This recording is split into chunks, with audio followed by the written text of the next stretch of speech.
हामी अहिले बोराङ गाउँदेखि चाहिँ तीरसम्मको यात्रा हो। हामी चाहिँ यो बाटोमा आइपुगे, बिच बाटोमा छौँ र हामी चाहिँ निकै तल खोलादेखि माथि उकालो चढ्ने क्रममा एकदमै थकित अवस्थामा चाहिँ थकाइ मार्ने अवस्थामा छौँ। अब अझै पनि टाइम लाग्ने अवस्था छ, गाह्रो छ हौ साथीहरू खाजाको व्यवस्थापनमा। म पनि खाजा खानुपर्ने हुन्छ।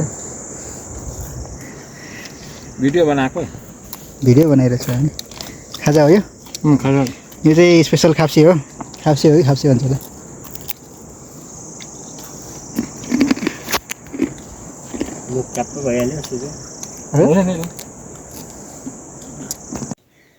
हामी तीर गाउँमा छौँ अहिले र यो बिहानीको दृश्य देखाइरहेका छौँ। यहाँबाट देख्न सकिने दृश्य भनेको पारिपट्टिको यो गोप्रे लगायतको अवय गाउँहरू, अवय भन्ने गाउँहरू र तल हामीले अहिले अलिकति ओजेलको कारण देखिरहेका छौँ किसिम भन्ने गाउँहरू र पारी जुन मेरो कर्मथलो पनि हो, जहाँ चाहिँ मैले अध्यापन गराउने गरेको त्यो चाहिँ बोराङ गाउँ छ, त्यो पनि देखिरहेको छ। पारी खनियाबास गाउँपालिका, यो खनियाबास गाउँपालिकाको चाहिँ झारलाङ गाउँ पनि हामीले यहाँबाट मजासँग अवलोकन गर्न सक्छौँ भने यो उताको धादिङबेसी क्षेत्रको डाँडाकाँडा पनि हामीले राम्रोसँग यहाँबाट देख्न सक्छौँ। यताको हामीले अहिले एकैछिनमा देखाउँछौँ। यो तल देखिएको खोला वरिपरिको भाग भनेको पेन्तिसिया भन्ने ठाउँ र पारी हल्का फुल्का देखिरहेको यो तिप्लिङ र त्यसै गरी यो क्षेत्र भनेको अवय सेर्तुङ गाउँ चाहिँ देखिएको छैन, तर अवयको गाउँहरू चाहिँ स्पष्ट रूपमा देखिएको छ र माथिबाट बिहानीको घामको न्यानो किरण र केही क्षणमै हामी त्यो घामलाई पनि महसुस गर्न पाउनेछौँ। यो तीर गाउँमा हामी अहिलेको बिहानको चाहिँ चिसो सिरेटोसँगै अवलोकनमा जुटिरहेका छौँ। सबैलाई भिडियोमा स्वागत छ है त। अलिकति नदेखिने भनेको सेर्तुङ गाउँ हो। सेर्तुङ गाउँलाई चाहिँ हाम्रो यो अवयको माथि डाँडाले चाहिँ छेकिने रहेछ, त्यति मात्रै हो। नत्र भने यहाँबाट एकदमै मनोरम दृश्य, भ्यू चाहिँ एकदम राम्रो देखिन्छ र हिमालको केही दृश्यहरू पनि हामी यता मजासँग देख्न सकिने रहेछ। यो हाम्रो यो तीर गाउँबाट, यो चाहिँ तीर गाउँ साबिकको लाभा गाविस, त्यो क्षेत्रमा चाहिँ हामी अहिले घुमघामको क्रममा छौँ। हामी यो अवलोकनकै क्रममा छौँ। गाउँहरू डुलिरहेको अवस्था हो र हामी डुल्ने क्रममा चाहिँ यहाँका विभिन्न स्थानहरू घुमिसकेको र यो गाउँतिर डुल्ने क्रममा यो घरहरूको पनि अवलोकन गर्ने अवस्थामा छौँ र घरहरूमा खासै मान्छेहरू नरहेको हामी देखिरहेका छौँ। यहाँको मान्छेहरू बसाइ सरेर चाहिँ निकै बेसी अन्त सरेको हामीले पाएका छौँ।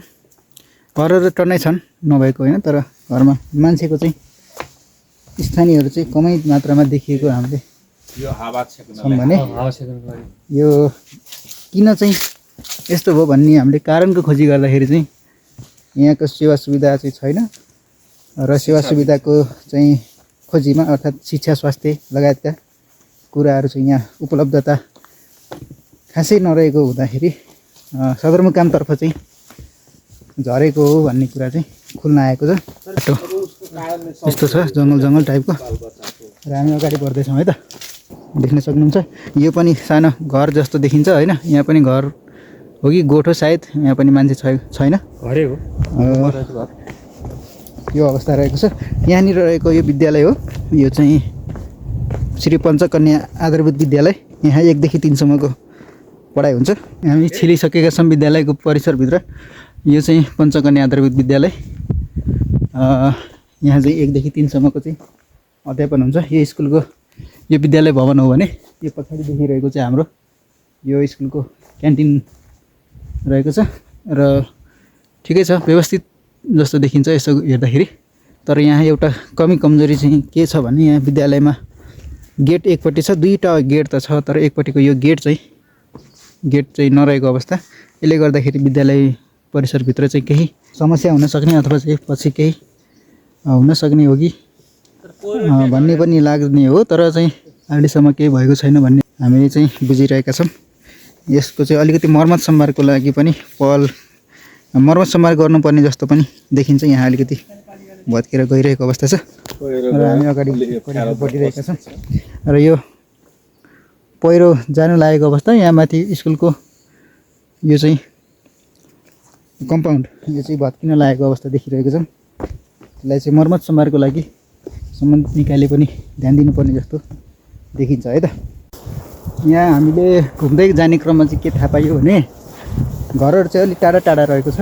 एउटा घर जान कम्तीमा पनि 2 मिनटदेखि 5 मिनट 7 मिनट 10 मिनट लाग्नेसम्मको पनि देखिरहेका छौँ।